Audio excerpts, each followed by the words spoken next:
The Confederate Navy, also known as the Separatist Fleet, was the naval division of the Confederacy of Independent Systems during the entirety of the Clone Wars. This intimidating armada was essentially a collection of warships and other starships, created during the height of the Separatist crisis as a means of defense against the Galactic Republic. Such a mighty force naturally requires strong and strategic leaders, and that of course is where the Admirals come in.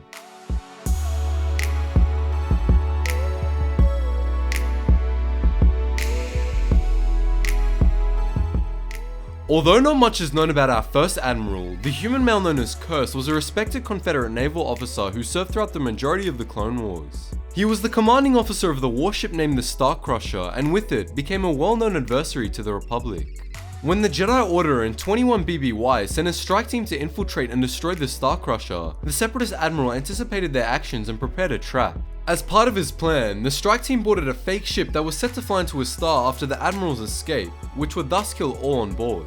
Unfortunately for Admiral Kurs, however, the plot was ultimately foiled by General Obi-Wan Kenobi, and the Jedi managed to magnetize the decoy and draw in the real ship, resulting in not only the decoy but the Star Crusher itself flying into the star, taking Admiral Kurs with it. Another such admiral was named Jun Ingo, a Celestian male in service of the Confederate Navy.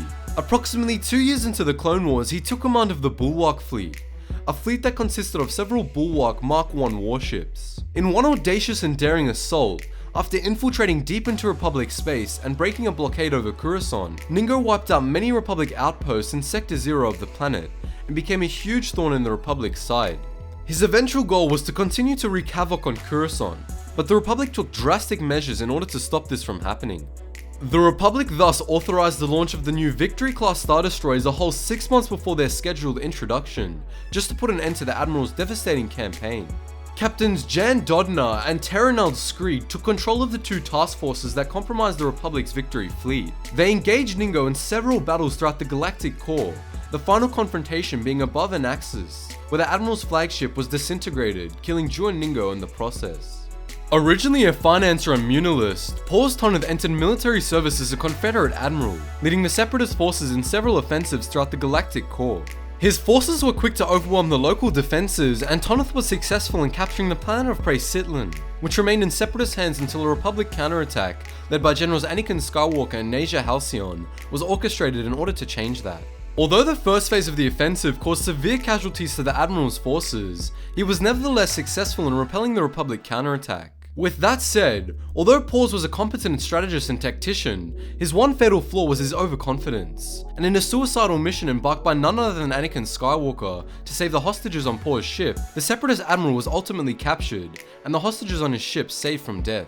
Probably the most well-known admiral in service of the Separatist fleet, Trench was a male of the Harch species, who was extremely large for his race, leading him to be one of the most intimidating admirals ever seen on the battlefield.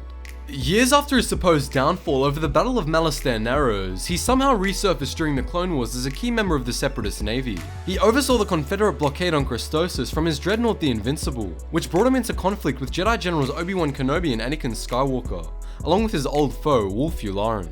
After a deadly game of cat and mouse with the Republic's experimental stealth ship, Trench was eventually outwitted by General Skywalker, leading to the flagship's demise and another presumed death on Trench's side. How he survived this is unknown and frankly miraculous, but did leave him with severe injuries, resulting in a need for cybernetics. Reappearing over the Battle of Ringo Vada, Trench's forces were quickly being overrun. However, when Clone Trooper Top's inhibitor chip malfunctioned, the Republic forces quickly turned tail, leading Trench to become suspicious and report his findings to Count Dooku. Although Trench is never seen after Ringo Vada in a polished Clone Wars episode again, we do see him in one of the unreleased seasons of the show.